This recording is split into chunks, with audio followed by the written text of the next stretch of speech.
Algunas escenas de este programa han sido recreadas. Cuando una joven desapareció, su familia y amigos descubrieron su vida secreta. La persona nombrada políticamente tuvo un romance ilícito con un hombre millonario casado. Los investigadores sospecharon que su ex amante era el responsable, pero tenían poca evidencia física para sustentar esta teoría. Para poder llevarlo ante la justicia, el FBI tendría que ir encubierto y volver a poner a los hermanos en contra. La evidencia se acumula, no tienen sospechosos evidentes. El centro de comercio es bombardeado.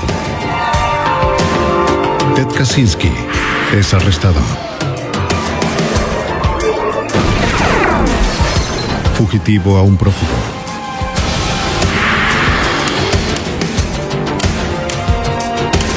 Los archivos del FBI. El poder es una responsabilidad y un privilegio. Pero en manos equivocadas el poder puede corromper, y especialmente en la comunidad legal.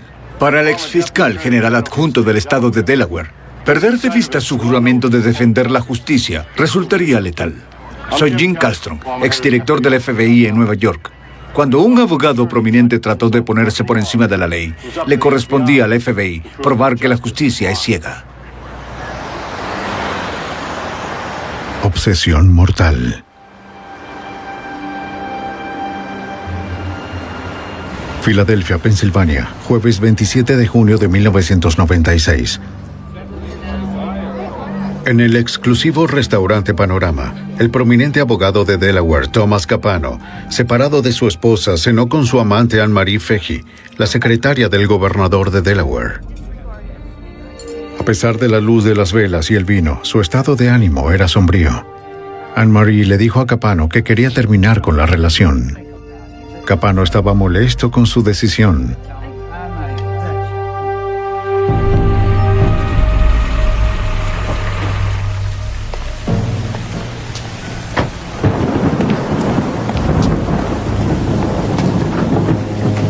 Después de cenar, Capano llevó a Anne-Marie a su casa en Wilmington, Delaware, que había alquilado. Le insistió que entrara para seguir conversando.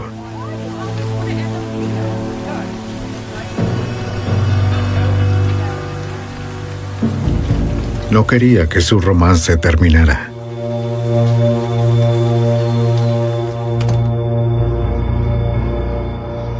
Dos noches después, Anne-Marie no se presentó a una cena con su hermana Kathleen. Preocupada, Kathleen se reunió con la Policía Estatal de Delaware en el departamento de Anne-Marie. Explicó que nadie de la Secretaría del Gobernador había tenido noticias de ella desde el jueves. Encontraron comestibles perecederos sin empaquetar en el mostrador de la cocina. Kathleen llamó a Michael Scallon, un exitoso banquero y amigo cercano de Anne-Marie, para ver si la había visto. Se suponía que iba a buscarla en su casa, pero Anne-Marie nunca le devolvió las llamadas. Sí, así es. ¿Y esto es inusual de ella? Marie siempre tiene todo en su sitio, no entiendo. La familia de Anne-Marie sabía que ella era muy ordenada, pero su departamento estaba desordenado. No tiene sentido. Había zapatos en el suelo del dormitorio junto a su bolso.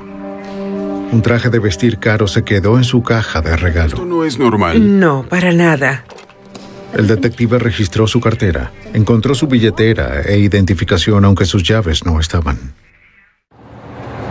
El detective Robert Donovan, de la policía de Wilmington, fue llamado a la escena y creyó que Anne-Marie no había dejado el apartamento por su cuenta.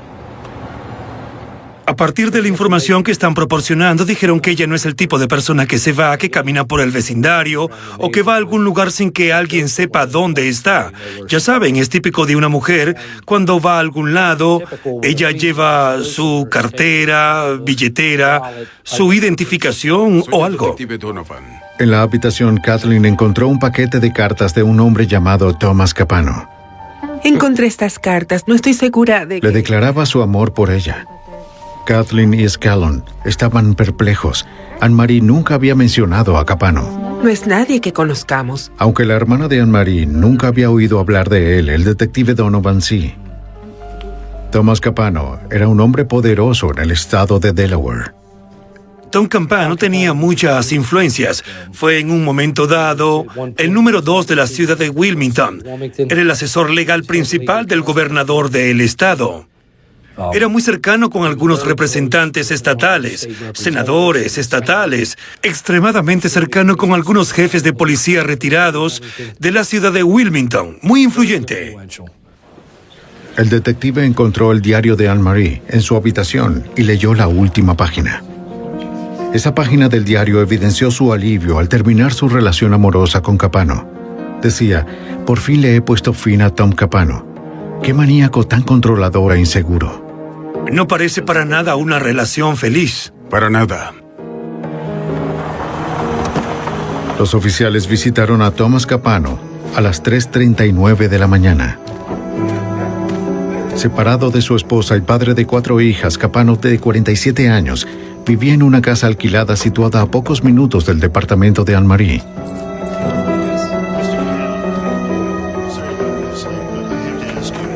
Capano confirmó que tenía una relación con Anne-Marie, pero afirmó que había terminado hace mucho tiempo. Según él, habían quedado como amigos. Le dijo a los detectives que cenó con ella el jueves por la noche en Filadelfia. Después la llevó a su casa para darle un regalo y algunos comestibles que necesitaba, y luego la llevó a su casa.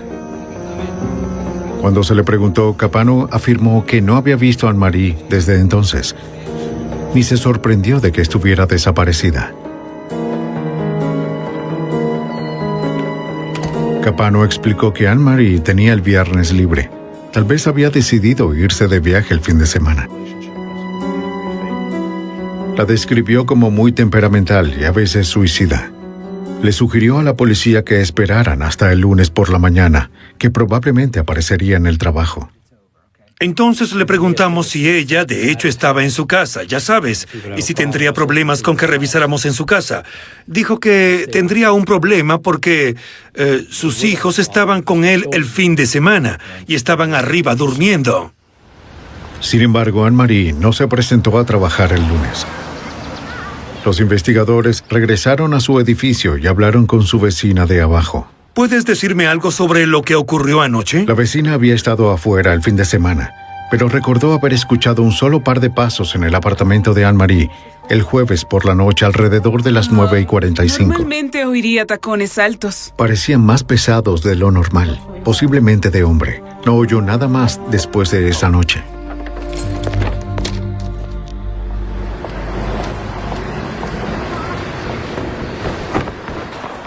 Investigadores estatales y locales revisaron las cuentas bancarias y de tarjetas de crédito de Anne-Marie y no encontraron actividad después del 28 de junio.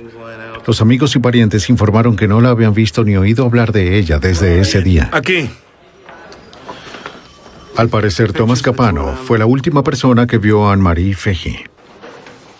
Ve al restaurante Panorama en Filadelfia y a ver si encuentra... Los investigadores viajaron a través de la frontera de Delaware hasta Pensilvania para corroborar la historia de Capano.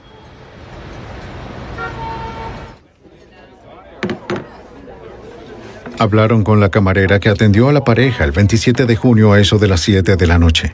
Ella recordó la noche y reconoció a Thomas Capano y a Marie Fahey desde las fotos. Sí, es ella. No estaba muy contenta. ¿No? La camarera recordó que la pareja se veía tensa. Anne-Marie habló poco y apenas tocó la comida.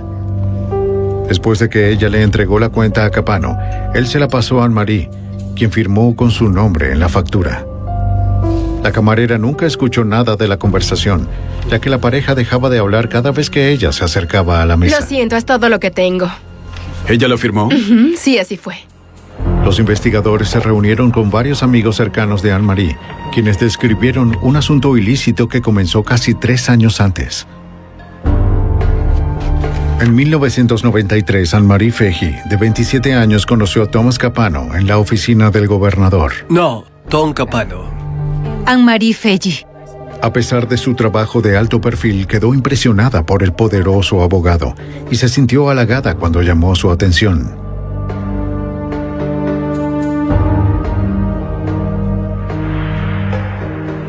Los investigadores se enteraron de que mientras Capano le daba regalos caros a Anne-Marie, él solo la veía en ciertos sitios para evitar que los vieran juntos. Sintió una fuerte atracción por el carismático hombre mayor, pero temía la desaprobación de su familia y mantuvo el asunto en secreto. Con el paso de los meses, Anne-Marie le dijo a sus amigos que la apariencia encantadora de Capano contradecía al hombre enojado y manipulador que era. Entendía el amor solo en términos de control. Le dijo a sus amigos que no podía confiar en él. Para la primavera de 1996, su manipulación y enojo habían dañado su relación más allá de la desesperación. Capano le dijo a Anne-Marie que se había separado de su esposa para que pudieran dejar de esconderse. Quiero hablar contigo de esto. Ven Ni aquí, siquiera quiero hablar escúchame, contigo ven de aquí. esto. ¿Sabes cuánto te quiero? Anne-Marie quería irse. Capano se negó a dejarla ir.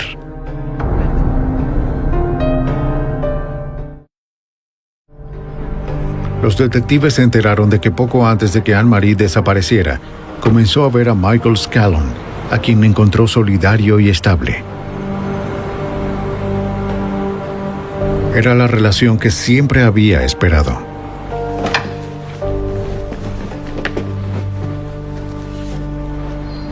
La perspectiva de una propuesta de matrimonio parecía prometedora. Thomas Capano continuó acosándola. Anne-Marie le dijo a sus amigos que Capano la estaba acosando. Estaba asustada y lo quería fuera de su vida.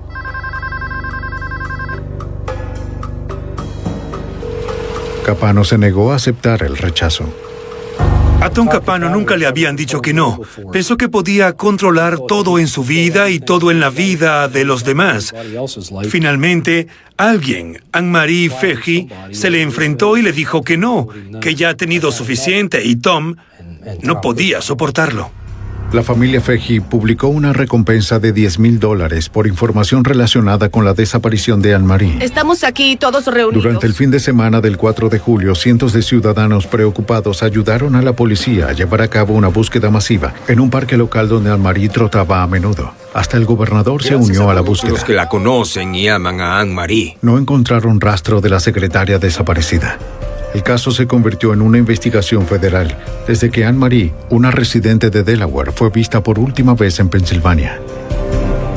El agente especial Eric Alpert de la oficina del FBI en Wilmington ofreció su ayuda. Me puse en contacto con Robert Donovan. Le pregunté si podíamos ayudarlo en algo. Dijo que sí. En ese momento obtuvimos registros telefónicos y de tarjetas de crédito. Con la ayuda del fiscal general de los Estados Unidos, Alpert aseguró los estados de cuenta de las tarjetas de crédito y los registros telefónicos de Thomas Capano y Anne-Marie Feggi. El fiscal general adjunto Colin Connolly notó que Capano hizo una compra de $308 en la tienda Wallpaper Warehouse justo 2 días después de que Feggi desapareciera. Me pareció extraño porque Tom Capano vivía en una casa alquilada, así que llamé al número de Wallpaper Warehouse. La persona contestó el teléfono y dijo, alfombras de base.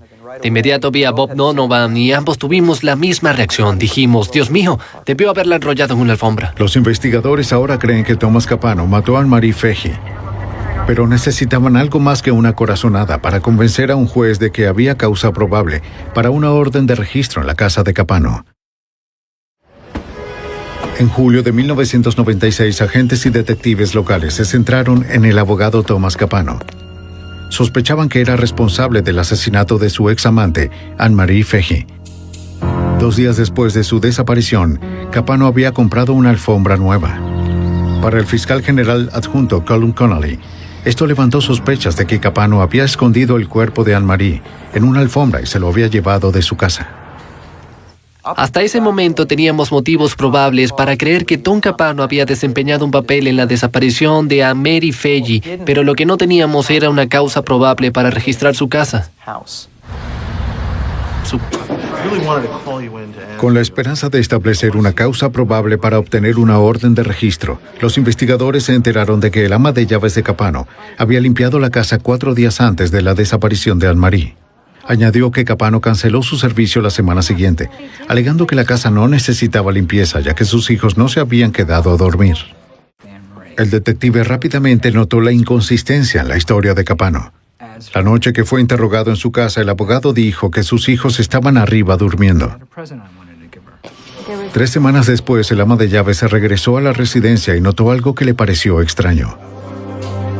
El sillón y la alfombra de la sala de estar habían desaparecido. En su lugar había 2 sillas y una alfombra nueva. Esta simple observación le dio al fiscal general Colin Connolly todo lo que necesitaba para proceder. Cuando se combinan la alfombra y el sofá con la declaración de Don Capano de que había llevado a Mary a su casa la noche del 27 de junio, y también con todas las otras pruebas que conocíamos sobre su relación, ahora estábamos armados con una causa probable para obtener una orden de registro de su casa. Connolly y el agente del FBI, Eric Alpert, prepararon una orden de registro de 37 páginas para la casa de Thomas Capano, en Wilmington, que fue entregada el 31 de julio de 1996. El detective Robert Donovan no sabía qué encontrarían, pero sí dónde buscar. Registramos toda la residencia, pero prestamos especial atención a esta habitación, la zona de la sala, porque creíamos que Anne-Marie Fahey había sido asesinada ahí. El equipo encontró las 2 sillas y la nueva alfombra descritas por el ama de llaves. Los movieron para ver qué había debajo. Cuidado con los muebles, ¿de acuerdo? No tienen que destruirlos. El suelo estaba limpio, pero en el rodapié los agentes encontraron algo prometedor. Apenas visibles para el ojo inexperto, vieron 2 manchas marrones que parecían ser sangre seca. Los agentes tomaron muestras frotando el área con una solución salina suave. Los investigadores esperaban que el laboratorio del FBI en Washington, D.C. pudiera proporcionar evidencia forense más fuerte a partir de las muestras. Para el examinador del laboratorio de ADN, Alan Justy, analizar el material recuperado representó un desafío. Las muestras en sí no eran muy grandes, en realidad eran muy pequeñas, y por eso teníamos que tener cuidado porque nuestra prueba consumirá parte de la muestra para determinar si es sangre. Justy realizó la prueba de Castle-Meyer. Esta prueba solo requiere una muestra del tamaño de una cabeza de alfiler. Aplicó el producto químico fenolftaleína, que se vuelve de color rosa cuando se mezcla con la sangre. La prueba funcionó. Para el agente Eric Alpert y el equipo, el descubrimiento fue importante. Esto es muy significativo porque en este momento no teníamos el arma homicida y no teníamos ninguna otra evidencia física en el caso. Así que encontrar sangre era muy importante para nosotros. Necesitábamos encontrar la sangre de quién era y si coincidía con la sangre de Anne-Marie Fahey. Era imposible determinar si la sangre pertenecía a Anne-Marie sin muestras de ADN de sus padres. Las muestras de sus hermanos serían demasiado dispares para proporcionar resultados sólidos. Desafortunadamente, los padres de Anne-Marie habían fallecido. Los hermanos de Anne-Marie proporcionaron a los investigadores una posible pista. Un chequeo del calendario de la mujer desaparecida reveló que había donado sangre un mes antes de desaparecer. Los agentes fueron al banco de sangre a buscar la muestra. Detective Daniels, Departamento de Policía. Pero era muy tarde. Su sangre había sido reducida a plasma y enviada al extranjero. Solo había una pequeña posibilidad de que pudiera ser recuperada, pero aún eliminaron los glóbulos rojos y blancos ricos en ADN, y la extracción de ADN del plasma es casi imposible. A medida que la investigación avanzaba lentamente, Thomas Capano continuó viviendo una vida tranquila.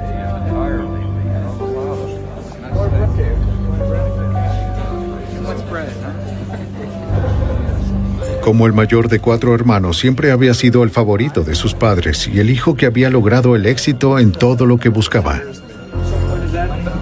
Los hermanos de Thomas siempre lo admiraron. Jerry, el menor, había sido rescatado muchas veces por la experiencia legal de su hermano mayor. Joseph dirigía la empresa familiar de construcción, mientras que Louis gestionaba las considerables propiedades inmobiliarias de la familia. Los Capano eran multimillonarios y parecían impenetrables. Los investigadores se enteraron desde un inicio de que era poco probable que la familia y los amigos de Thomas Capano cooperaran. Hablamos con muchas personas, algunas muy influyentes, que simplemente no creían que Tom Capano era capaz de asesinar y estaban enojados con nosotros por investigarlo. Se enfadaron porque creíamos que él era un asesino. Eso fue frustrante, porque era difícil conseguir a alguien que cooperara. El equipo creía que si Capano mató a Anne-Marie, alguien cercano a él probablemente lo ayudó a deshacerse del cuerpo. Pero nadie hablaba.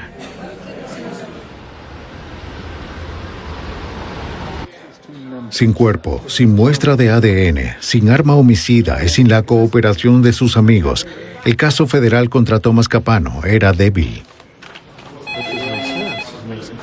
El 6 de agosto, el agente Alpert recibió una llamada de Sean Taylor, gerente de proyectos de la compañía de desarrollo de Louis Capano. Taylor sabía algo que creía que podría interesarle a los investigadores. Accedió a reunirse con los agentes y detectives en un lugar seguro, temiendo lo que le pasaría si los hermanos Capano se enteraban de lo que estaba haciendo. Describió un evento inusual que ocurrió el día después de que Anne-Marie fue reportada como desaparecida. ¿Te dieron alguna razón del por qué hicieron eso? Nos dijo que era director de proyectos en una de las obras de construcción de Louis Capano y Asociados. Afirmó que el 1 de julio, el lunes después de la desaparición de Anne-Marie Fahey, se le ordenó que tirara 4 contenedores de basura en la propiedad. Y creyó que era extraño porque ninguno de ellos estaba lleno y sería muy fuera de lugar hacer eso debido al costo de deshacerse de algo así. Esto reforzó la sospecha de los investigadores de que Thomas Capano recibió ayuda para deshacerse del cuerpo de Anne-Marie.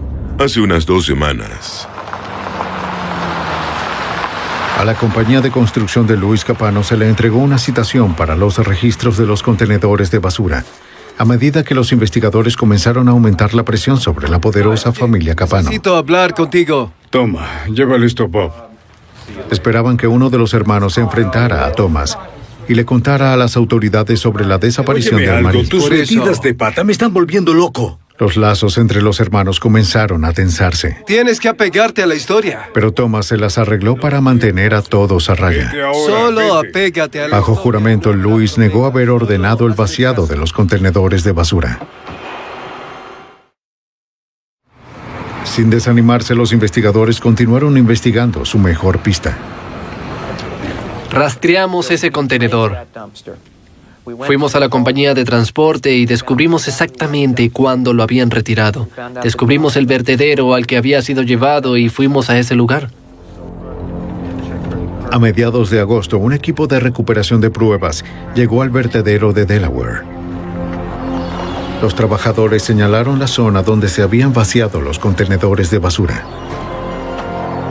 El equipo de recuperación buscó cualquier cosa que pudiera ser rastreada hasta la casa de Thomas Capano. Estábamos buscando la alfombra, el sillón, un arma homicida y también posiblemente el cuerpo de Anne-Marie Fahey. Durante 4 días calurosos y agotadores, los agentes del FBI registraron los vertederos. No encontraron nada. Los investigadores se fueron cansados y frustrados.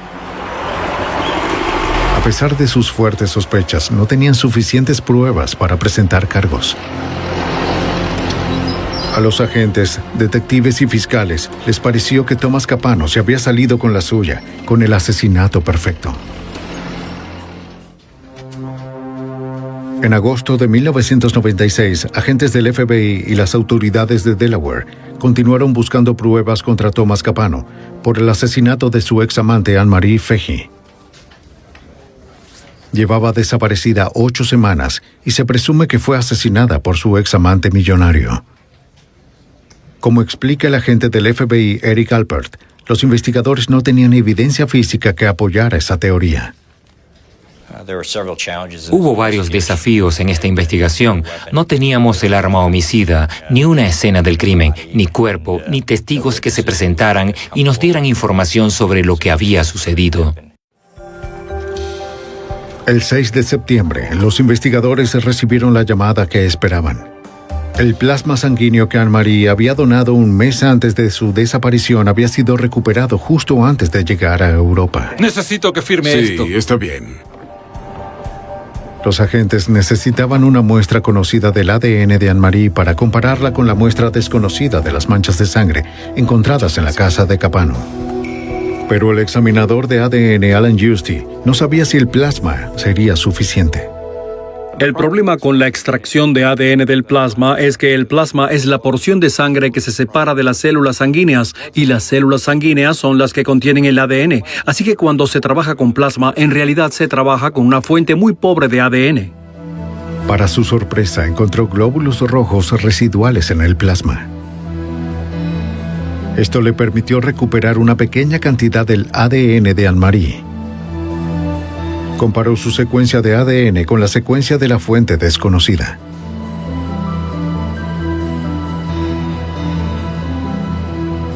Coincidían.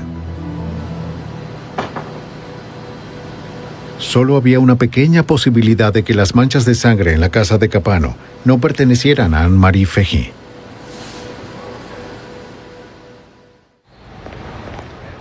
Los investigadores tenían ahora la primera pieza de evidencia física que necesitaban para apoyar su sospecha de que Thomas Capano había cometido un asesinato, pero sabían que necesitaban más.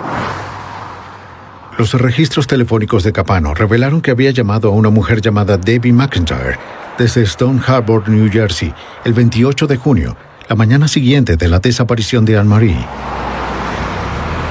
Los investigadores se enteraron de que Debbie McIntyre era otra de las amantes de Capano. Vimos que se llamaban con frecuencia, pero no estábamos seguros de la relación. Después de investigar, averiguamos que Thomas Capano y Debbie McIntyre habían estado teniendo una aventura durante aproximadamente 12 años. Así que al mismo tiempo que tenía una aventura con Anne-Marie Fehí, también la tenía con Debbie McIntyre. Los agentes también se enteraron de que Jerry Capano, el hermano menor, tenía un bote anclado en Stone Harbor. El detective Robert Donovan lo investigó. Descubrimos que Jerry Capano había vendido su barco. Alguien lo había comprado. Pudimos rastrearlo y hablamos con un caballero y nos permitió revisar el bote. Buscaron en el bote rastros de Anne-Marie, pero no encontraron nada. El nuevo propietario le dijo a los investigadores que Jerry Capano le había vendido el bote sin anclas. Sospecharon que las anclas estaban ahora en el fondo del océano, envueltas alrededor del cuerpo de Anne-Marie. El fiscal general adjunto Colin Connolly y su equipo dirigieron su atención a Jerry Capano. A partir de noviembre de 1996, pusimos en marcha esta operación encubierta con la idea de que reuniríamos pruebas incriminatorias de las actividades de Jerry y cualquier otra información que pudiéramos obtener sobre su papel el 28 de junio en la disposición del cuerpo.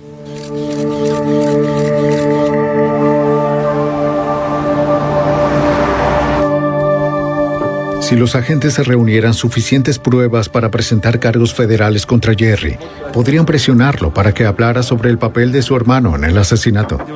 Durante 11 meses, agentes encubiertos rastrearon todos los movimientos de Jerry. Se enteraron de que frecuentaba bares y clubes nocturnos y consumía drogas ilegales. También se enteraron de que coleccionaba armas de fuego, un delito federal para un conocido usuario de drogas.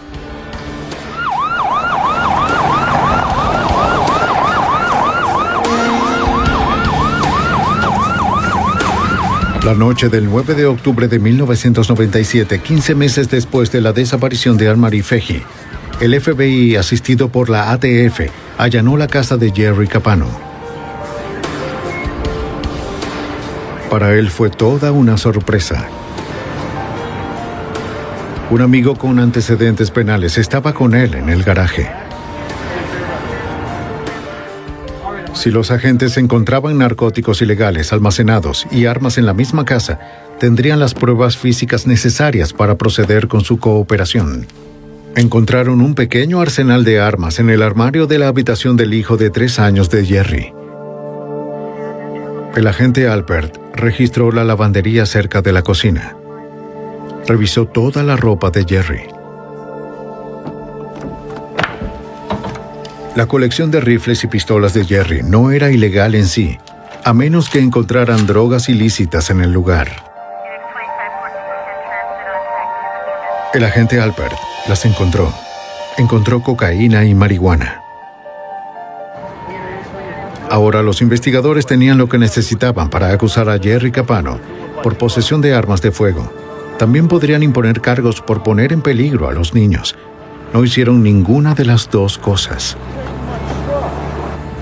Los fiscales le ofrecieron inmunidad si Jerry testificaba contra su hermano Thomas. No creíamos que Jerry tuviera nada que ver con el asesinato de Mary Faggi. Solo creíamos que había participado en el encubrimiento y eliminación de pruebas. Y también sabíamos que era muy leal a su hermano. Casi veía a su hermano como una figura paterna. Pero al mismo tiempo tenía una esposa, tenía hijos, tenía una vida bastante buena, una vida a la que probablemente no querría renunciar para ir a la cárcel. Y esa era la carta que teníamos que jugar. Bueno, están todos en mi casa. Después de la redada, el FBI permitió que Jerry Capano considerara todo lo que estaba en juego. Tenemos que hablar, ya.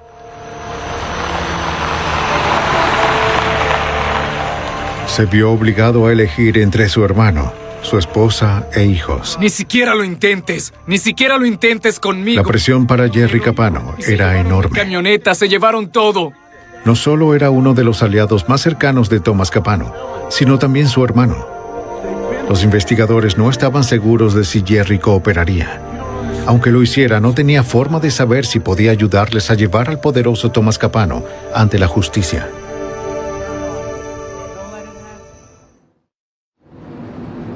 Un año y medio después de la desaparición de Anne-Marie Faggi, el 8 de noviembre de 1997, Jerry Capano pidió ver al FBI y al fiscal Colin Connolly. Las autoridades habían amenazado a Jerry Capano con cargos federales por posesión de armas de fuego si no cooperaba con la investigación. Sospechaban que Jerry había ayudado a su hermano Thomas Capano a deshacerse del cuerpo de Anne-Marie en el Océano Atlántico. Con un abogado a su lado, Jerry relató su participación en el incidente. Comenzó meses antes de la desaparición de Anne-Marie, el 28 de junio. ¿Estabas ahí? A principios de 1996, su hermano Thomas acudió a él con un problema. Jerry le dijo al agente Eric Alpert que no sabía que Thomas le había mentido. En febrero de 1996, Thomas Capano se dirigió a este hermano Jerry y le dijo que estaba siendo extorsionado, que alguien estaba amenazando a sus hijos. Le pidió que le consiguiera dinero para pagar al extorsionador. También le pidió a Jerry un arma y le dijo que podría necesitar la ayuda de Jerry algún día con el bote para deshacerse del cuerpo del extorsionador. Recibí una llamada. Jerry le dio a Thomas $8,000 y el arma que pidió. Thomas le devolvió el arma un mes después y le dijo que el dinero fue suficiente, que no necesitaba el arma después de todo. Se enteró un poco más del problema de Thomas el viernes 29 de junio de 1996. Recibí una llamada de Tom. Temprano en la mañana, Jerry salió de su casa y vio a su hermano mayor estacionado al final de la entrada. Thomas se veía molesto. Son las 6 de la mañana, Tom. ¿Qué haces aquí? Jerry, necesito tu ayuda. Necesito usar el bote. No quiero ser parte de esto. Jerry supo, tan pronto como Tom pidió usar el bote, que Tom había matado a alguien. Y Jerry le dijo a Tom, ¿lo hiciste? Y su hermano le dijo sí. Jerry le dijo que no quería tener nada que ver con deshacerse de un cuerpo y se negó a prestarle el bote. Dijo que tenía una esposa, que tenía hijos, que tenía una casa hermosa. Y Tom jugó la carta de hermano. Tom le dijo, no tengo a nadie más a quien recurrir. Eres mi hermano menor. No me des la Por favor, ayúdame. Te veré en tu casa. ¿En una hora? En una hora. Finalmente Jerry cedió. Jerry accedió a reunirse con Tom e ir a Stone Harbor y usar el bote y deshacerse del cuerpo.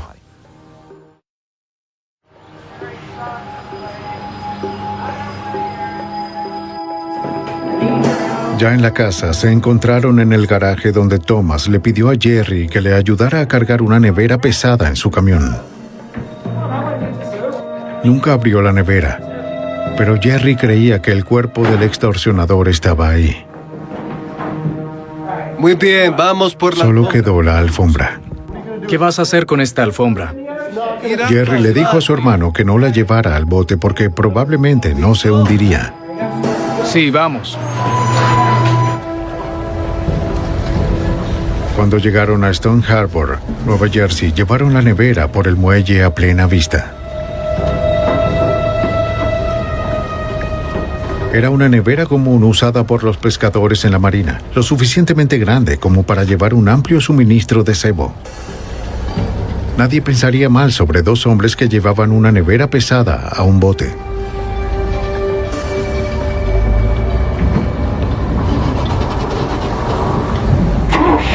Los hermanos se prepararon y se dirigieron a las aguas abiertas del Atlántico. Thomas Capano le dijo a su hermano que condujera a 96 kilómetros de la costa, donde el agua era lo suficientemente profunda como para esconder el cuerpo permanentemente. Nadie estaría lo suficientemente cerca para ver lo que los hermanos estaban a punto de hacer. Llevaron la nevera al mar, pero Thomas Capano calculó mal.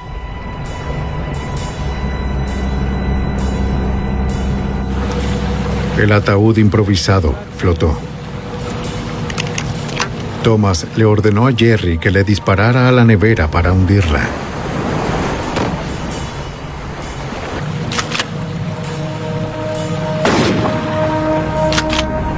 La nevera seguía flotando.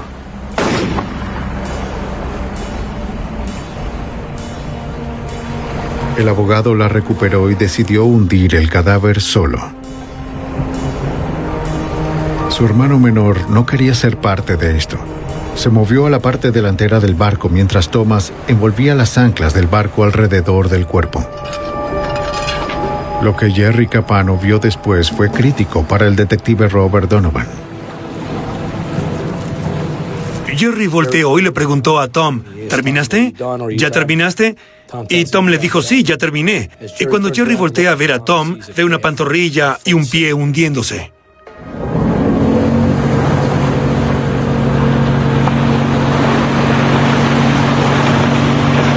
De regreso a Stone Harbor, Thomas Capano desarmó la nevera y esparció sus partes en el océano.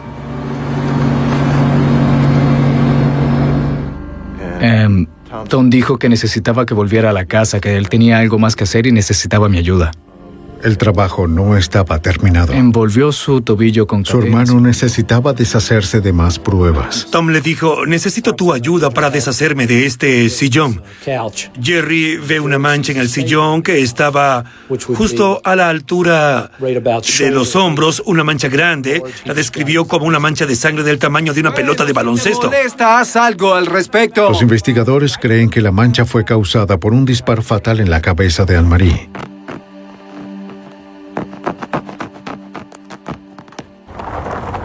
Tiraron el sofá y la alfombra a la basura en una obra en construcción administrada por su hermano Luis.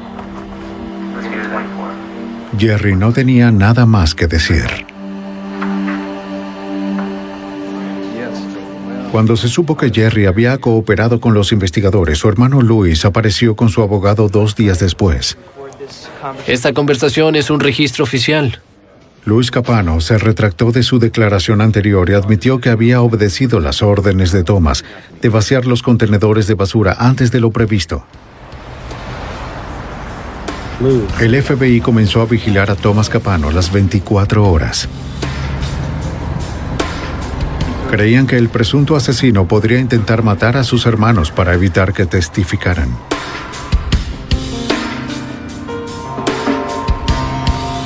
Menos de una semana después, el 12 de noviembre de 1997, el equipo de vigilancia observó a Thomas y a su hermano Joseph cargando maletas en una camioneta.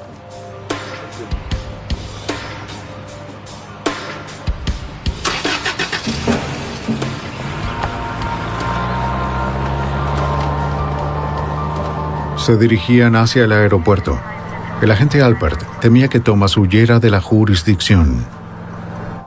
En ese momento llamé a Colin Connolly, el fiscal general adjunto de los Estados Unidos, que estaba dentro de la sala del gran jurado para que saliera. Le conté los detalles y le dije, tenemos que tomar una decisión sobre lo que vamos a hacer. Los investigadores sintieron que todavía no tenían lo suficiente para acusar a Thomas Capano de secuestro y asesinato, pero estuvieron de acuerdo en que tenían que impedir que huyera. Alpert ordenó su detención alegando que Capano había obstruido la justicia, coaccionando a sus hermanos para que dieran falso testimonio. 17 meses después de su desaparición, el presunto asesino de Anne-Marie Feghi estaba finalmente bajo custodia. 2 hermanos contra otro. Pero los investigadores no tenían cuerpo ni arma homicida.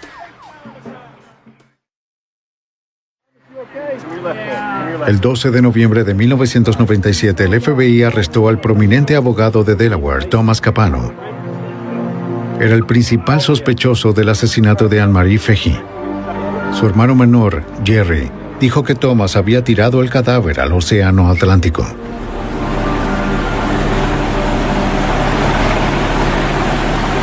Jerry le indicó a los investigadores la zona donde tiraron el cuerpo, pero nunca lo encontraron. El fiscal general adjunto Colin Connolly tenía una tarea de enormes proporciones por delante. No teníamos un cuerpo. Y eso siempre es un problema. Muy pocos enjuiciamientos en el país se han llevado a cabo con éxito sin un cuerpo. Y en Delaware, antes de este caso, solo había habido un caso procesado sin un cuerpo y resultó con una sentencia absolutoria. La única evidencia física que tenían contra Thomas Capano eran 2 manchas de sangre de Feghi encontradas en su sala de estar.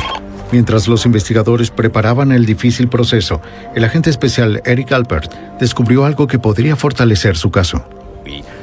Recibimos una llamada telefónica de un individuo que dijo que había encontrado la nevera flotando en el océano el fin de semana del 4 de julio de 1996 y le pedí que describiera con más detalles la nevera y me dijo que a la nevera le faltaba una tapa y que tenía un agujero de bala. La pista parecía prometedora. La persona que llamó leyó un artículo sobre el arresto de Capano que reportó que una nevera fue usada en el crimen.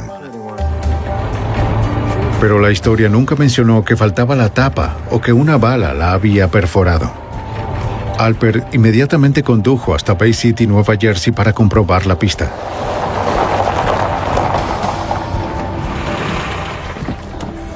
El fin de semana del 4 de julio de 1996, Ken Chapp estaba pescando a 9 kilómetros del río Indio cuando se encontró con una nevera que flotaba en el agua. Tenía 2 agujeros de bala y estaba manchada de sangre. Nos sorprendió que fuera una nevera nueva, pero no los agujeros de bala o la sangre, porque suelen matar tiburones por aquí. Y puede que haya habido un tiburón merodeando la zona. Le dispararon y de ahí es de donde salió la sangre. Sí, señor, ciertamente lo es. Chapp parcheó los agujeros, reemplazó la tapa y la usó hasta que se supo de la historia del arresto de Capano. Los agentes descubrieron que el código de barras coincidía con el que Capano compró con su tarjeta de crédito el 22 de abril, 2 meses antes de que Anne-Marie desapareciera. La nevera era importante en este caso porque evitaba que el equipo de defensa de Tom Capano dijera que Jerry Capano estaba mintiendo. Corroboró exactamente lo que Jerry nos había dicho mucho antes de saber que encontraríamos esta nevera. La nevera fue la segunda pieza de evidencia física y su compra demostró la premeditación de Capano. Los investigadores aún no tenían el arma homicida. Buscaron registros en las tiendas de armas locales en busca de compras de Capano o de personas cercanas a él, y descubrieron algo. Los investigadores descubrieron que la amante de Capano, Debbie McIntyre, había comprado una Beretta calibre .22 el 13 de mayo de 1996, 6 semanas antes de que Feghi desapareciera. Interrogaron a McIntyre. Fingió que su relación con Thomas Capano era más casual de lo que realmente era. Puedes pasar años en la cárcel. Connolly le preguntó si Capano tenía un arma. McIntyre lo negó. No. Le pregunté, ¿tienes un arma? E inmediatamente su comportamiento cambió. Empezó a sonrojarse, se puso muy nerviosa. Era evidente que estaba mintiendo y nos contó esta historia fantástica sobre comprar un arma y luego tirarla a la basura. Y le preguntamos si alguien sabía que había comprado esa arma y nos dijo, una persona. Y era Tom Capano.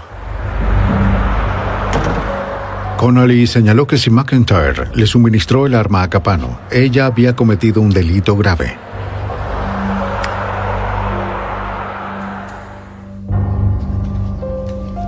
Bajo el consejo de su abogado, McIntyre admitió que Capano le había pedido que comprara el arma. Sí.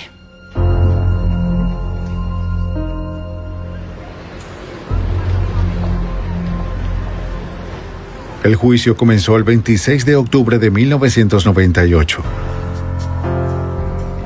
Al principio del proceso, Capano sorprendió a la fiscalía al admitir que se había deshecho del cuerpo de Fahey, tal como Jerry había testificado. También admitió haberle pedido a su hermano Louis que vaciara los contenedores antes de tiempo.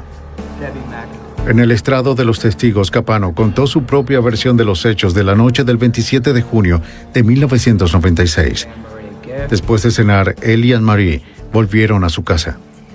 Según Capano, ellos habían resuelto sus diferencias.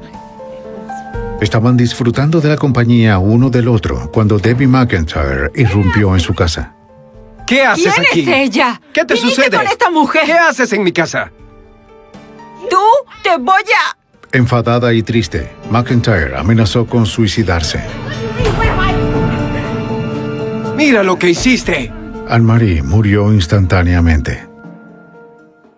A pesar de su formación jurídica, Capano afirmó que no llamó a la policía porque estaba tratando de proteger a McIntyre y a sí mismo.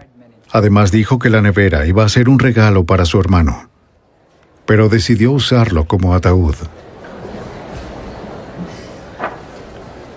Este es el documento oficial. Durante el interrogatorio, Connolly señaló que Capano procesó un caso similar en 1976, cuando se desempeñó como fiscal general adjunto para Delaware. En ese caso, el asesino arrojó a su víctima en un arroyo cerca de la ciudad de Delaware. En ese momento, Capano fue citado diciendo, el asesino se habría salido con la suya si hubiera tirado el cuerpo al Atlántico. Capano lo negó. Bueno, está todo aquí. ¿Puedo pasarle esto, su señoría? En la versión estatal de los hechos, Capano obligó a Anne-Marie Fahey a ir a su casa. Ella estaba decidida a ponerle fin a la relación. Capano no lo aceptaría. Sacó la bereta que McIntyre le compró y le disparó a Fahey a sangre fría. ¡Hablar contigo! ¡Esto ¡Estoy se harto! acabó! ¡Siéntate! ¡Quiero irme a mi ¡Siéntate!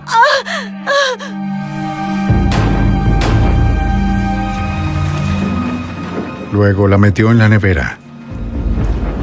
Aproximadamente a las 9:45 de esa misma noche, entró en el apartamento de Anne-Marie con comestibles frescos y el nuevo traje de pantalón que ella nunca se pondría. Trató cuidadosamente de cubrir sus huellas como lo había planeado durante meses.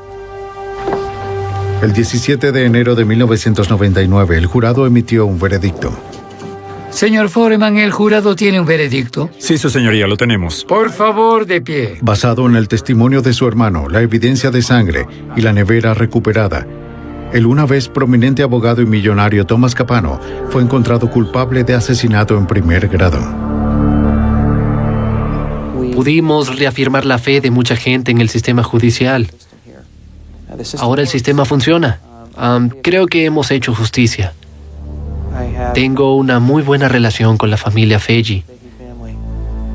Así que creo que no solo hemos sido capaces de hacer justicia, sino que también les hemos dado todo el consuelo que se merecen, dada la tragedia que tuvieron que sufrir.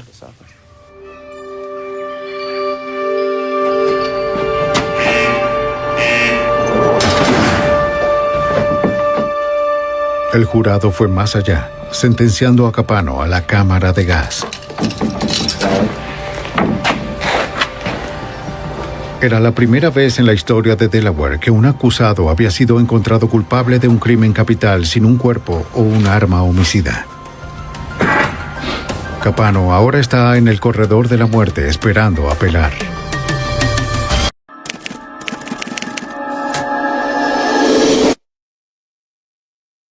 Algunas escenas de este programa han sido recreadas. Una niña salió a hacer un mandado por su madre.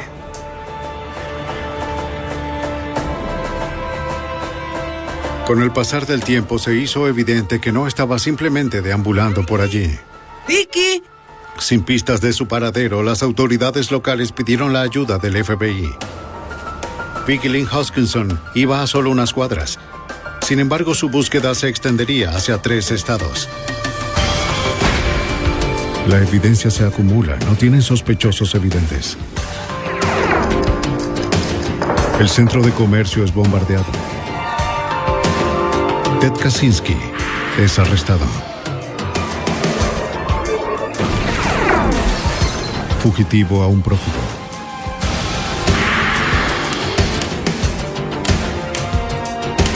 Los archivos del FBI. Todo padre se pregunta cuándo un niño es lo suficientemente grande para salir solo de casa. Para una madre en Tucson, el paseo en bicicleta de su hija de 8 años hacia el buzón de correo duró 2 meses de pesadilla. De acuerdo a la ley federal de secuestros, el FBI puede intervenir luego de 24 horas. Soy Jim Castro, exdirector del FBI en Nueva York. Se requieren docenas de agentes en 2 estados para localizar a un violador en libertad condicional, pero también del coraje de una madre, para cambiar las leyes que liberaron a un monstruo. El depredador.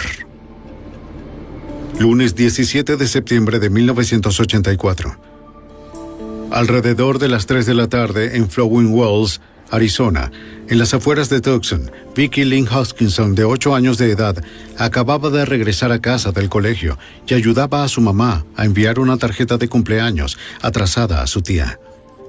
Ya que su hermana mayor se quedó hasta tarde en la escuela para su práctica de atletismo, Vicky le preguntó a su madre si podía enviar ella misma la tarjeta. El buzón de correo estaba a un par de cuadras de distancia.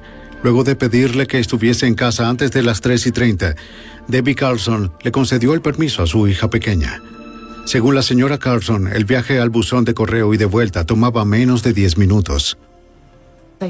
Envié a Vicky sola. Fue la primera vez que enviaba a uno de mis hijos solos a hacer un mandado. Siempre pedíamos el favor a amigos. La pequeña Vicky Lynn Hoskinson fue a su primera aventura en solitario. Según su madre, ella estaba llena de orgullo por la responsabilidad que se le había otorgado. Prometió volver a casa luego de enviar la tarjeta.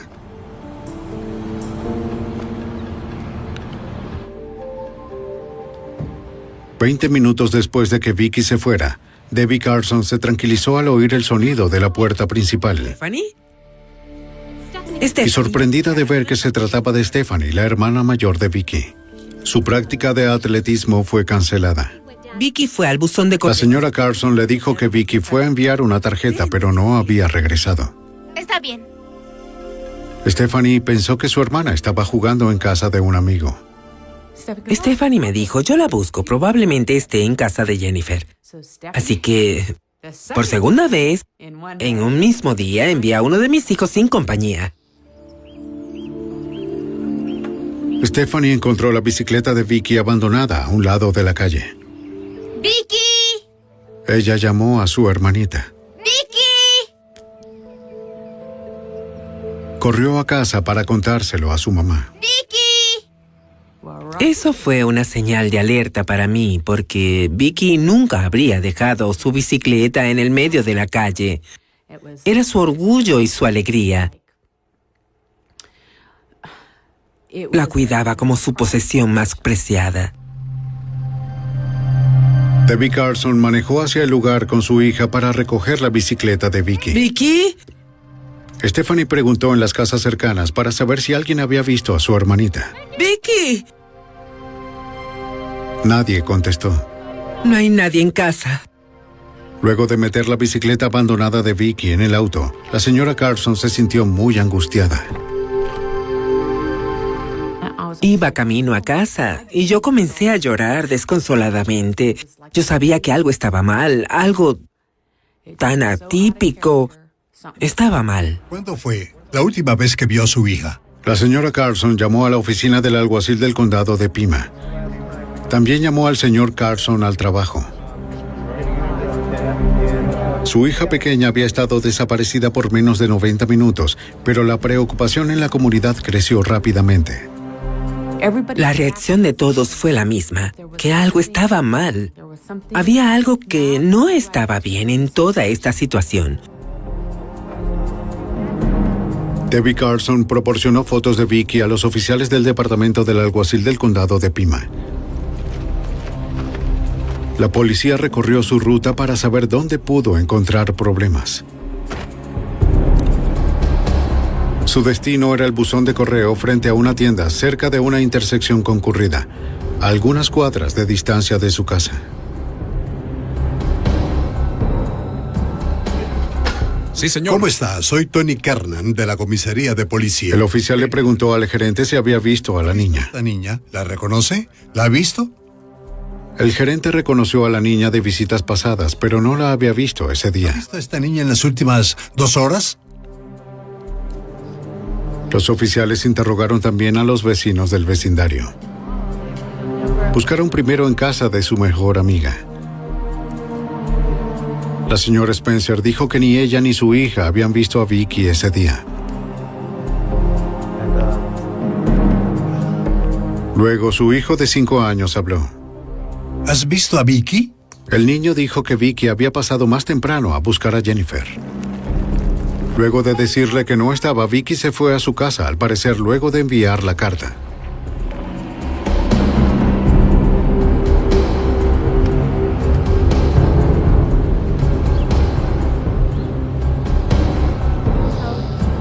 ¿La viste allí? ¿La viste por la vía de bicicleta? Luego de que el pequeño contó su historia, 2 chicos mayores se acercaron al oficial.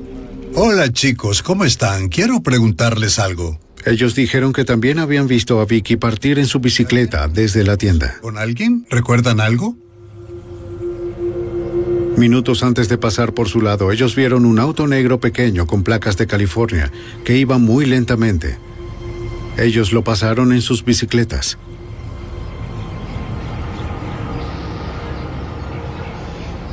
Dijeron que se dirigía hacia Vicky, pero no esperaron a ver si pasó por su lado. Y no vieron al conductor.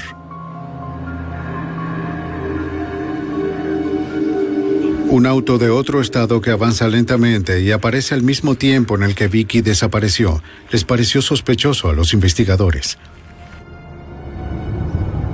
Aunque pudo ser simplemente algún visitante que buscaba el número de una casa, el alguacil consideró la posibilidad de que la niña pudo haber sido secuestrada. Las autoridades toman un caso como este muy en serio. Han aprendido a esperar y a prepararse para lo peor. El alguacil llamó al detective de homicidios Gary Demers. El alguacil decidió que era importante que el grupo de homicidios manejara este caso en particular por la desaparición de Vicky Lynn Hoskinson. Se consideró que había sido secuestrada y que estábamos en presencia de un caso que podría convertirse en uno de homicidio, así que nos llamaron antes de lo habitual. Algunas horas más tarde, un centro de mando fue establecido en la escuela primaria cercana, que estuvo cerrada todo el día. Se volvió el punto de información para cualquier dato o pista. Al correrse la voz de la desaparición de Vicky, no fue difícil encontrar voluntarios para encargarse de los teléfonos. Las llamadas no cesaban. Los ayudantes del alguacil, junto con cientos de voluntarios, organizaron una búsqueda en el área. Se desplazaron sistemáticamente en círculos concéntricos desde donde vieron a Vicky por última vez.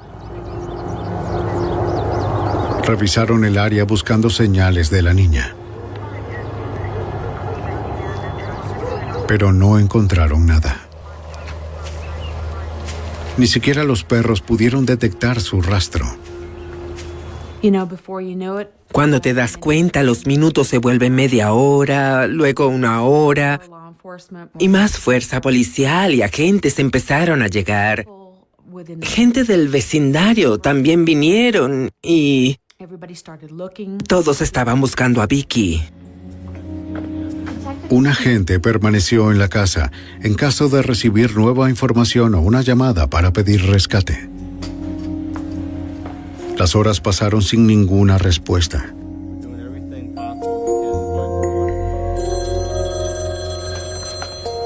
Las únicas llamadas fueron de amigos preocupados y familiares. No sabía. Aún no había información en las noticias. Está bien. Sí, gracias. Aún no hay noticias de Vicky. De acuerdo con la Ley Federal de Secuestros, la comisaría del condado de Pima está facultada para pedir al FBI que entre al caso. El segundo día luego de la desaparición de Vicky, el agente especial Larry Bagley de la oficina local del FBI en Tucson asumió el compromiso. La evidencia era que simplemente una niña muy responsable salió de casa y su bicicleta se encontró en medio de la calle y no volvió a casa. Y eso fue suficiente para desencadenar nuestra entrada según la ley de secuestro. En el caso de un niño perdido, las posibilidades de un retorno seguro aumentan cuando se toman acciones inmediatas. El FBI tenía el poder de extender la investigación más allá del estado de Arizona, de ser necesario. La participación de los agentes le dio a Debbie Carson la esperanza de una rápida resolución.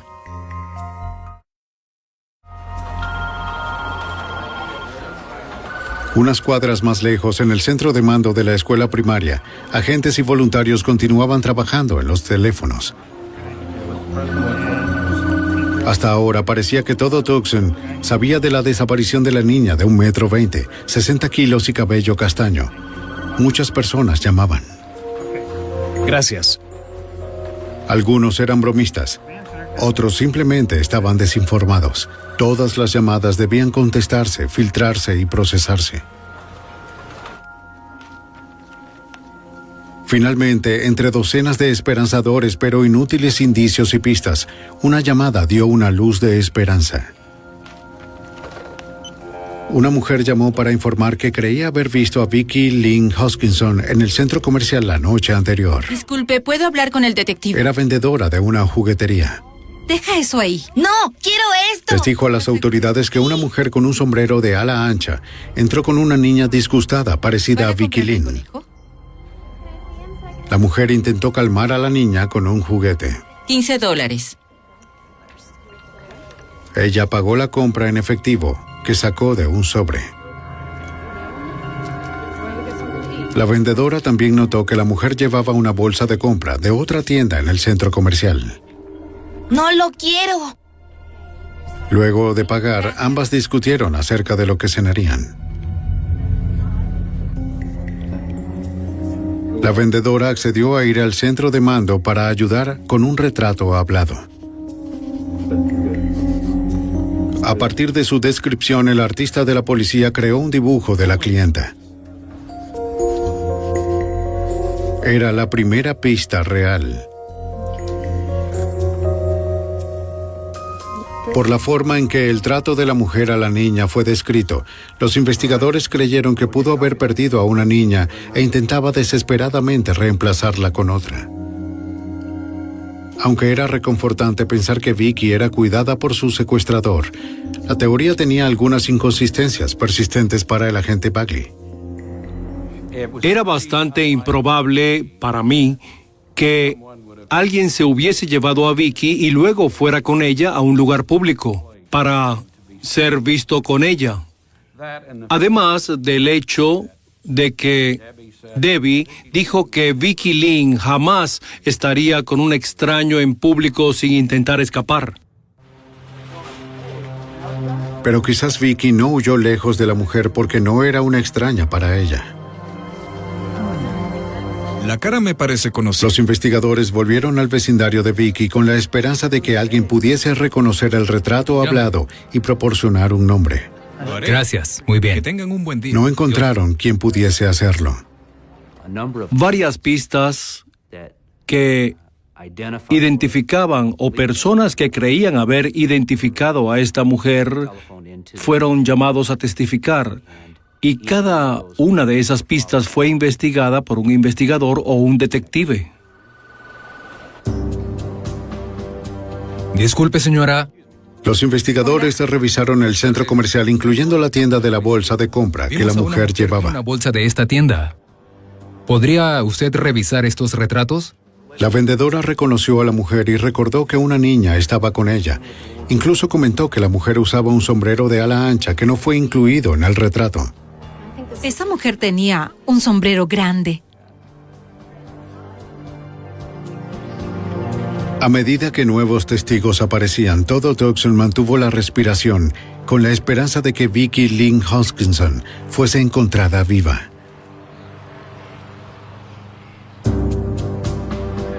Cuatro, 3, 2... En el segundo día de la búsqueda de Vicky Lynn Hoskinson, de 8 años de edad, la cobertura de las noticias era extensa. Grupos de noticias nacionales y locales transmitían actualizaciones cada hora. Y esperamos. Aunque Vicky aparentemente fue vista en el centro comercial de Tucson la noche anterior discutiendo con una mujer extraña, era poco probable para los agentes y oficiales, si aún estuviese con vida, que su secuestradora la hubiese llevado a un lugar público. Los investigadores continuaron la búsqueda en áreas rurales aledañas. También se seguían preparando, al igual que la madre de Vicky, para lo peor. Recuerdo que llegaron el segundo día, el jueves, y querían entrar al cuarto de Vicky. Nos hicieron cerrar su cuarto y tomaron muestras de cabello de su cama. Se llevaron sus sábanas, su almohada, su cepillo. Se llevaron todas esas cosas y yo pensaba que se preparaban para un caso de homicidio. Eso era lo que estaban haciendo. Y yo no estaba muy receptiva a esa idea porque en mi mente no quería que fuese así. ¿Me lo das? Gracias. A pesar de sus dudas, los investigadores siguieron tras su única pista. Necesitaban identificar a la mujer en el centro comercial, ya que un testigo alegó que había secuestrado a Vicky. En una secundaria cercana, un estudiante creyó reconocer la cara de la mujer. ¿Dónde la viste? Ayer, afuera de mi... Él dijo que vio a la mujer con una niña en un auto de color oscuro la tarde anterior. Recordó que el auto era un Monte Carlo negro. Una niña parecida a Vicky veía a través de la ventana.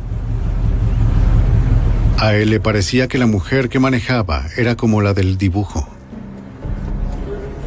Muy bien. Los investigadores se preguntaban si era el mismo auto que habían visto antes los dos chicos en bicicleta. De acuerdo. El Monte Carlo que fue visto fue una pista para nosotros porque parecía que tenía mucho que ver, pero no había mucho que pudiéramos hacer con esa información. Buscamos un Monte Carlo y no tuvimos éxito con eso. En el centro de mando se presentaron testigos de diferentes edades. Una madre acudió con su hijo de 3 años. Puedo ser de cualquier cosa. Ella ayudó a su hijo a describir a los investigadores lo que había visto el día anterior. Ellos vivían al otro lado de la calle donde se encontró la bicicleta de Vicky Lynn. Más temprano esa tarde, ella le dijo al detective que su hijo estaba jugando en el jardín. Mientras la mujer entró a la casa por un momento, el niño vio como una niña en una bicicleta rosada era atropellada por un auto, al que describió como un auto de carreras. El niño dijo que una chica grande con pelo largo se bajó del auto y ayudó a la niña a subir. Luego se fueron. Este niño pequeño aparentemente presenció el secuestro de Vicky Lynn Hoskinson. ¿Qué color era? Negro. ¿Negro? Su descripción de los eventos reavivó las sospechas de que Vicky había sido secuestrada por la mujer del centro comercial. Pero era muy pequeño para dar más detalles útiles. Y su madre no había visto u oído nada.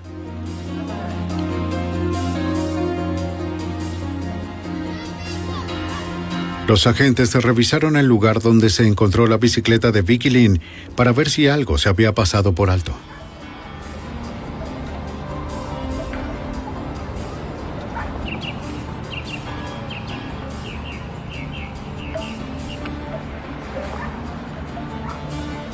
El agente Bagley hizo un hallazgo crucial. Algo que no se había reportado antes. Había un golpe en el buzón como a 40 o 50 centímetros por encima del suelo, lo que no era un punto de impacto para un auto grande. Así que parecía que era reciente. Ciertamente me pareció que quizá el auto que golpeó a la bicicleta también había chocado contra el buzón.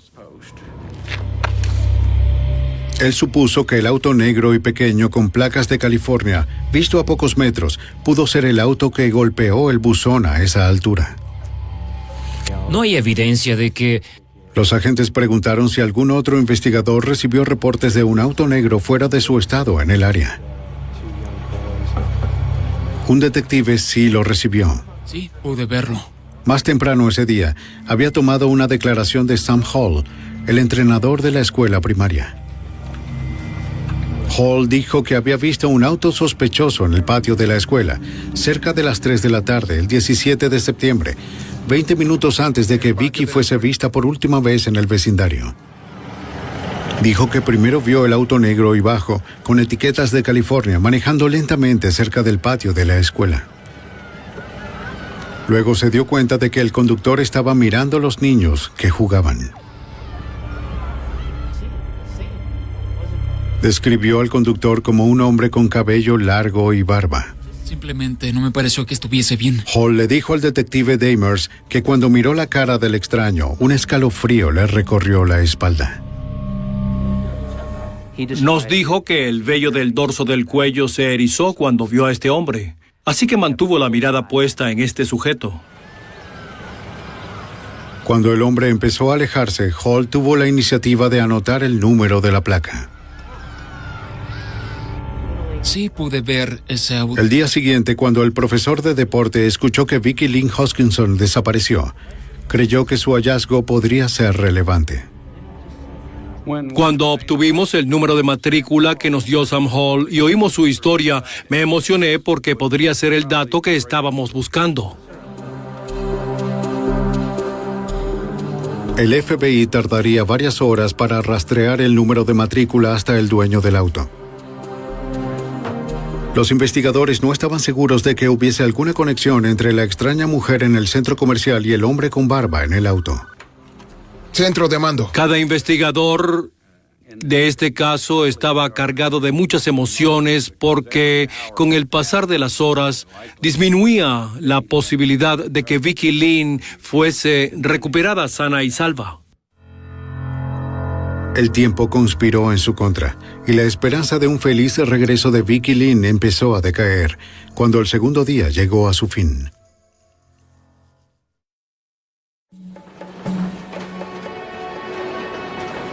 El 19 de septiembre de 1984, día 3 de la búsqueda de Vicky Lynn Hoskinson. Mientras el número de matrícula del auto negro era rastreado, los investigadores seguían recopilando declaraciones de testigos potenciales.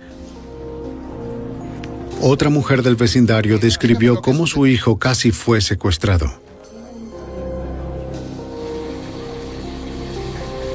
La mujer les dijo a los investigadores que estaba lavando su ropa en su edificio. Mientras estaba ocupada en la lavadora, una mujer entró e intentó llevarse a su niño. La madre logró alejarla. ¡Déjenos en paz! ¡Váyase! Aquí está el retrato. El policía le mostró a la testigo el retrato de la mujer del centro comercial. No. ¿No era? La mujer del retrato no coincidía con la que tomó a su hijo, pero la madre no estaba segura. La policía investigó la zona y halló a la mujer. Era una persona conocida en el vecindario. Excéntrica, pero realmente inofensiva. ¿Ha visto a este niño antes? La mujer fue liberada. Otro más de los 200 callejones sin salidas que los investigadores persiguieron. Buenas noches. Cada uno significaba esperanzas frustradas. Más tarde esa noche, la señora Carson ofreció una rueda de prensa con su familia. Ella suplicaba por el retorno seguro de Vicky. Al acercarse a millones de personas a través de las noticias de la noche, ella esperó que alguien diera información del paradero de la más pequeña de sus hijas. En un minuto tenía esperanza de que fueran a encontrarla y al siguiente estaba esperando que entraran por la puerta y me dijeran que encontraron su cuerpo y fue una montaña rusa. Pensaba, ¿tendré que hacer un funeral en 3 días? ¿Tendré a mi hija en brazos en 3 días?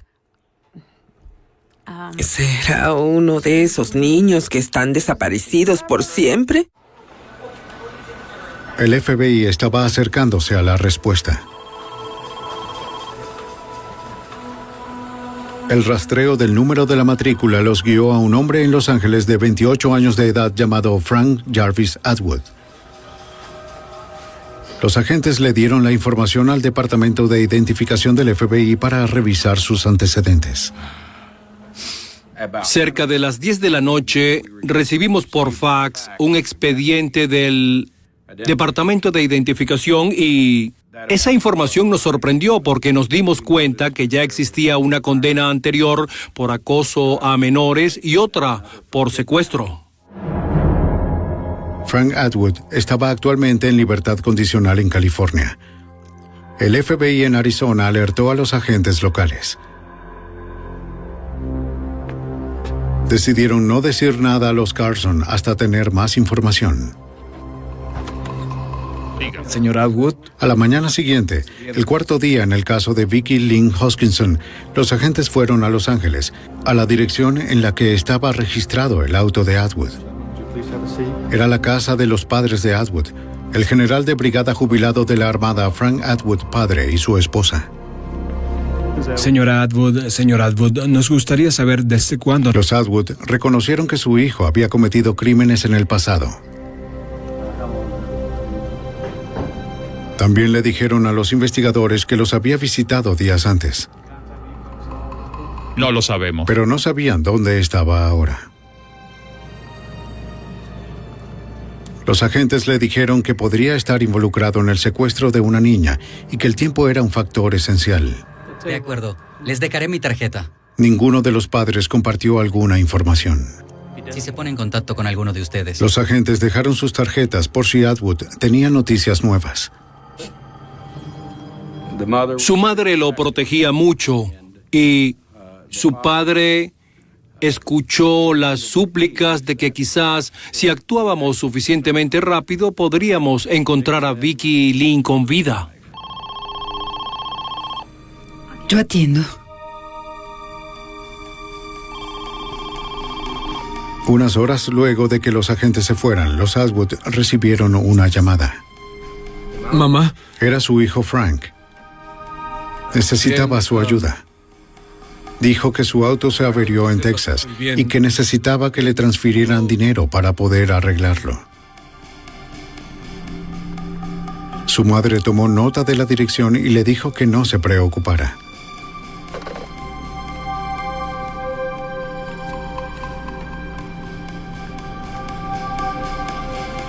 Su padre la copió y salió de casa. Necesito decirles que mi hijo... Fue a un teléfono público y llamó al FBI. Taller de Chuck. Les dio la dirección del taller en Kerrville, Texas, donde su hijo Frank y su amigo esperaban el dinero para una nueva transmisión. Centro de mando. La oficina de California llamó a los agentes en Arizona, quienes llamaron a agentes en Texas con una solicitud para detener a Frank Atwood.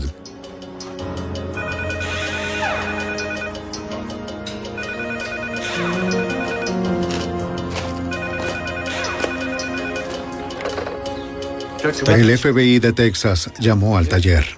Sí. El gerente confirmó que Atwood estaba allí con otro hombre. Sí. No había visto a nadie más con ellos. Sí, claro que podemos. No hay problema. No sabía si Atwood estaba armado. Los agentes le pidieron que entretuviese al fugitivo hasta que el equipo de arrestos llegara. Todo fue puesto en marcha con el fin de arrestar a Frank Atwood. Había otra llamada que el agente Bagley no estaba seguro si debía hacer. El problema es que no sabíamos si informarles a los padres que teníamos una buena pista y estaba pasando demasiado rápido. Nos preguntábamos si Vicky Lynn estaba con él en el auto y un montón de cosas pasaban por nuestras mentes. Al final decidieron informarle a los Carson de este giro inesperado en el caso de su hija desaparecida. La historia era muy grande como para mantenerla escondida más tiempo. Ellos vinieron antes de hacer el arresto y nos dijeron que estaban a punto de hacer un arresto en otro estado y que iba a aparecer en televisión. Básicamente nos pusieron al tanto de la situación y de a quién iban a arrestar, de que no había rastro de Vicky, que lo tenían bajo vigilancia. Sin idea de dónde podría estar la niña o incluso si seguía con vida, los agentes federales se apresuraron para arrestar a Frank Atwood por secuestro. Vamos ya. Debe permanecer fuera de aquí. ¿De acuerdo? Cigarrillos. 4 días luego de la desaparición de Vicky Lynn Hoskinson en Arizona, el FBI hizo un arresto en Kerrville, Texas. Frank Atwood y su compañero de viaje James McDonald fueron arrestados sin incidentes en un taller de reparación de autos por sospecha de secuestro. No había rastro de Vicky.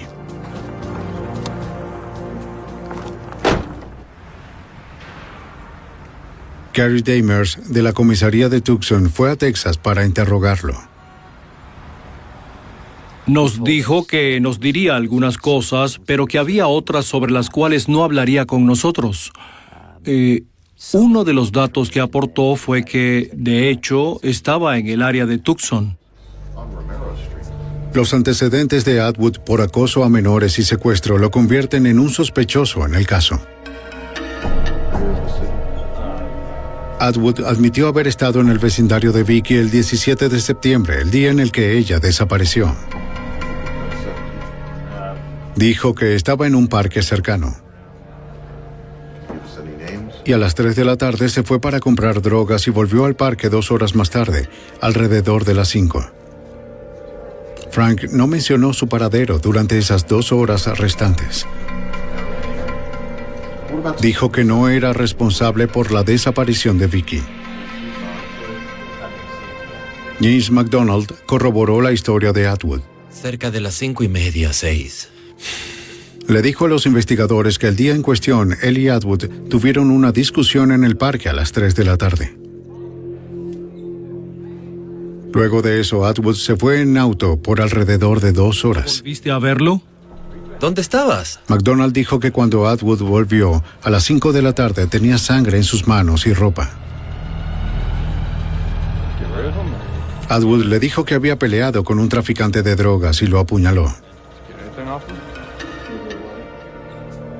McDonald también le dio a las autoridades los nombres de otros en Tucson, con quienes ellos estuvieron. Muchos de ellos eran transeúntes. ¿Y no lo volviste a ver? Oficialmente, el enfoque de la investigación cambió de la mujer misteriosa en el centro comercial y se centró en Atwood. Pero Debbie Carson no quería renunciar a la teoría de la mujer del centro comercial. Al principio quise aferrarme a esa teoría, que quizás había sido una mujer que perdió a su hija y quería reemplazarla. Y creo que lo que me mantuvo de pie durante esa primera semana fue pensar que había alguien que la estaba cuidando bien. Por favor. A pesar de que la señora Carson mantenía la esperanza, los investigadores no eran tan optimistas acerca de la posibilidad de un feliz final. Oye, mamá, te quiero. Yo también te quiero. Cuando lo arrestaron y ella no estaba con él, empecé a enfrentar la realidad de que ese te quiero eran las últimas palabras que iba a oír de mi hija. Mientras el FBI recibía la orden para buscar el auto de Atwood, los agentes y las autoridades de Arizona volvieron a Tucson el día siguiente para ubicar a los otros del parque de los que habló McDonald. Los investigadores encontraron a 2 hombres que dijeron que Atwood había pasado algunas noches en su tráiler. Uno de los hombres, conocido como Perro Loco, recordó haberlo visto allí el lunes en la noche de la desaparición de Vicky. Su historia corroboraba lo que Jim McDonald, el compañero de viaje de Atwood, le dijo al FBI. McDonald dijo que había visto a Atwood el lunes en la tarde con sangre en su ropa, su cuchillo y sus botas, pero Perro Loco dijo lo mismo por separado, que vio lo mismo en su tráiler y que ellos incluso comentaron que Atwood debía deshacerse de su ropa y cuchillo ensangrentado.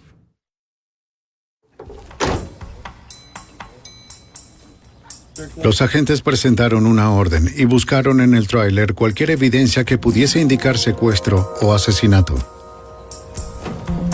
Inicialmente parecía que la búsqueda sería fructífera. Consiguieron una sábana que parecía tener manchas de sangre, junto con un cepillo de cabello que creyeron que era de Atwood. Ambos fueron sometidos a una serie de análisis de sangre y fibras. Ninguno reveló nada.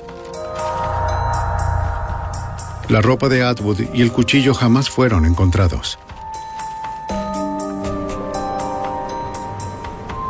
La búsqueda de evidencia en contra de Atwood y por rastros de la víctima continuó. Los agentes y detectives del FBI, incluso yo mismo, continuamos con la búsqueda de Vicky Lynn Hoskinson. Sentimos mucha frustración porque no habíamos podido encontrarla. La zona es muy vasta y gran parte de ella es desierto, y ni usando todas las habilidades investigativas disponibles habíamos podido dar con ella, pero seguimos buscando cualquier tipo de pista disponible. Aunque las pistas del paradero de Vicky eran escasas, los detectives siguieron investigando el parque donde Atwood había pasado la mayor parte del tiempo en su estadía en Tucson. Los agentes encontraron una pareja que conocía a Frank Atwood. También alegaron que vieron al sospechoso en ropa ensangrentada el día en que Vicky desapareció.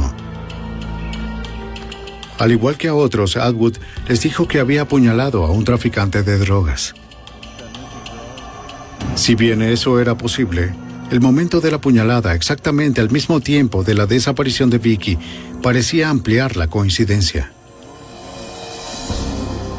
Aunque los investigadores tenían ahora historias que sugerían la culpabilidad de Atwood, aún no habían hallado pruebas materiales ni el cuerpo. Para demostrar que Vicky estuvo en el auto, debían comparar un poco de cabello o fibra del auto con los recogidos en el cuarto de la víctima. Pero no fue posible. No conseguimos pelo ni fibras de sangre que pudiésemos identificar. Durante ese tiempo, e incluso ahora, los mejores expertos forenses en el país estaban en el FBI y ellos procesaron el vehículo. Así que, de verdad, creo que si hubiera habido algo, ellos lo habrían encontrado. Estoy seguro de eso. Lo que los agentes buscaban no estaba dentro del vehículo, sino fuera de él. Los examinadores del FBI tomaron una muestra de pintura de la bicicleta de Vicky para compararla con una mancha de pintura encontrada en el parachoques frontal de Atwood. La mancha de pintura de escasos milímetros de ancho fue examinada en la unidad de análisis de materiales del FBI. El primer examinador asignado al caso falleció poco tiempo luego de terminar las pruebas. El exagente especial y examinador James Corby volvió a estudiar la insignificante evidencia. Por lo general, la víctima de un crimen no tiene relación con la víctima o la familia. Trabajamos en estos casos y tratamos de no involucrarnos, pero es muy difícil cuando el crimen involucra a un bebé o a un niño pequeño, alguien indefenso, y te encuentras trabajando más duro para demostrar algo en el caso, pero si no está allí, no está allí. Pero empiezas a ver el caso de manera más crítica, y creo que es la naturaleza humana. En pruebas microscópicas y químicas, Corby comprobó que la pintura de la bicicleta y la encontrada en el parachoques coincidían. Corby también encontró cromo del parachoques del auto esparcido en la bicicleta. Lo que tenemos aquí es un intercambio de materiales. La pintura de la bicicleta de la víctima está en el auto del sospechoso. El cromo del auto del sospechoso está en la bicicleta de la víctima. Y este intercambio de materiales supone un contacto entre la bicicleta y el auto del sospechoso. Eso fue bueno, pero sin un cuerpo no había suficiente para acusar a Frank Atwood Jr. por el asesinato de Vicki Lynn Hodgkinson. Las autoridades se prepararon para un caso difícil, con pocos testigos, escasas pruebas visibles y sin un cuerpo. El caso contra Atwood podía fácilmente quedarse en nada. Celda 28. Casi 3 semanas luego de la desaparición de Vicki Lynn Hodgkinson en una calle de su vecindario en Tucson, Frank Atwood Jr. fue arrestado en Texas y acusado de secuestro. Vicki seguía desaparecida y se presumía que estaba muerta. Los investigadores sabían que si no recuperaban su cuerpo, un juicio por asesinato era casi imposible. La comunidad de Tucson, que vivió esta pesadilla día tras día, pronto supo que Atwood se había salvado anteriormente. Atwood, que estaba en libertad condicional luego de cumplir 3 años de una condena de 5 por un cargo por acoso a un menor, en ese caso un niño de 7 años de edad, estaba negociando un acuerdo con la fiscalía por secuestro. Los ciudadanos enfurecidos de Tucson marcharon por las calles con la familia de Vicki para protestar por las indulgentes leyes en contra de los acosadores de menores. La mayoría utilizó cintas amarillas para mostrar su fe en el retorno seguro de Vicki. Atwood luchó contra la extradición de Texas a Arizona. Sin evidencia de que Vicki había sido llevada fuera de los límites estatales, el FBI desestimó los cargos federales contra Frank Atwood. Pero los cargos estatales por secuestro se mantenían. En noviembre, más de un mes luego de la desaparición de Vicki, Atwood regresó a Arizona bajo fuerte custodia policial para ser juzgado por secuestro. Se le negó la fianza. Y recuerdo el día en que dijeron, pues probablemente tomé al menos 6 meses y pensaba, 6 meses, no puede ser, están locos. Y no sabía que tomaría casi 3 años. El 3 de diciembre de 1984, con el cabello corto y bien vestido, Frank Jarvis Atwood Jr. se declaró inocente en su comparecencia. Debido a la publicidad, el juez ordenó que el juicio de Atwood fuese trasladado de Tucson a Phoenix. La selección del jurado fue larga y difícil y tomó alrededor de 6 semanas. Pero el caso siguió desarrollándose. El 12 de abril de 1985, una mujer que paseaba a su perro cerca de la carretera principal encontró un cráneo humano pequeño en el noroeste del desierto de Tucson. Nosotros inmediatamente acordonamos el área. El FBI fue llamado para apoyar. Trabajamos de forma sistemática en la zona y lo que había ocurrido fue que el cuerpo estaba esparcido. Los animales habían llegado a él y movieron muchas de sus partes y nos tomamos nuestro tiempo y creo que estuvimos unos 5 días recopilando todo lo que pudiésemos conseguir en la zona.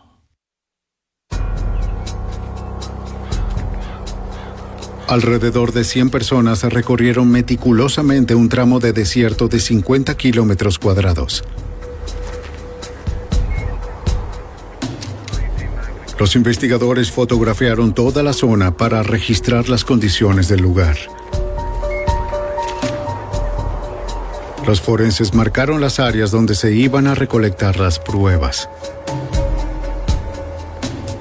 En un caso con tan pocas pruebas materiales, pasar por alto el más pequeño fragmento de hueso podría resultar costoso. Durante 5 días, por 12 horas al día, las autoridades recuperaron y registraron fragmentos de hueso, su ubicación y sus condiciones. Más de 20 bolsas de pruebas fueron enviadas al laboratorio para su identificación a finales de mayo de 1985, incluyendo una porción de la mandíbula inferior que aún tenía dientes. Un testigo compareció y testificó que había visto a Atwood llegar a esa zona con una niña y luego se fue solo. El forense descubrió que el desgaste de los huesos concordaba con 8 meses de exposición a la intemperie. Los registros dentales comprobaron que esos eran los restos de Vicki Lynn Hoskinson. Encontraron la mandíbula inferior en un agujero de roedores. Un año después, una de las personas que buscó sus restos llevó un ramo de flores y lo puso en ese agujero donde encontró la mandíbula. Vicki Lynn conmovió a muchas personas. Estas personas nunca la conocieron como la niñita enérgica y juguetona que tuvimos. Y no creo que nadie que haya vivido en ese tiempo olvidará cómo esta comunidad se unió por ella.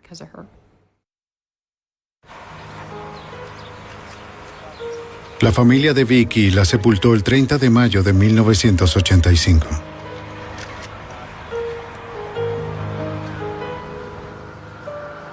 $500 dolientes asistieron a su funeral.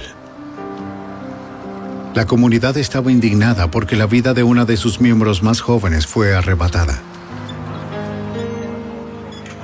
Debbie Carson prometió que la muerte de su hija tendría un significado para los vivos. Me volví muy activa políticamente para ayudar a luchar por los problemas de los niños. Y un par de leyes cambiaron en el estado de Arizona. Pienso que eso fue lo que me salvó. Porque me dio un objetivo lejos del dolor, la tristeza y la sensación de que mi corazón se desgarraba, cosa que sentía a cada segundo. Estaba haciendo algo positivo por Vicki y otros niños. Mi hija no iba a morir en vano y haría que cambiaran cosas. Frank Atwood fue imputado por asesinato en primer grado. El 26 de marzo de 1987, 2 años y medio después de la desaparición de Vicki, fue declarado culpable. Frank Atwood fue sentenciado a muerte. Pero un caso como este nunca termina realmente. 16 años después, están intactos los recuerdos de esperanza y desesperanza. Y nunca olvidaré el sonido de un helicóptero. Hasta el día de hoy, cuando oigo un helicóptero, recuerdo esos días. Recuerdo el olor del aire, la época del año y el ruido de un helicóptero.